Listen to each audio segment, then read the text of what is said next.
ভাই এক পোয়া বেগুন দেন। টাকা রয়েছেন কেন? 2 ঘন্টা পরে আসেন। কেন 2 ঘন্টা পরে আসুন কেন, এখন দেন? ভাই আমার বেগুনটা এখনো টাটকা রয়েছে, আপনি এটা দামে পোষাইব না। আর আপনি এত সকালে বাজার আইছেন কিসের জন্য? হ্যাঁ, আপনি তো আসবেন দোকান বন্ধ হওয়ার কিছু সময় আগে, তখন যা পাবেন পচা ওইটা কম দামে নিয়ে চলে যাবেন। এই তরতাজা বেগুন আমি কমে বেচতে পারবো না।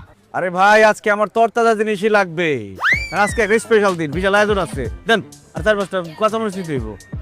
সূর্য আজকে কোন দিক দিয়ে উঠছে? আপনি 2 পদের সবজি কিনবেন, তার সাথে 4-5টা কাঁচামরিচ। আপনি তো 2টা কাঁচামরিচের বেশি কখনো কিনেন না। আরে ভাই দিন কি সবসময় সমান যায়?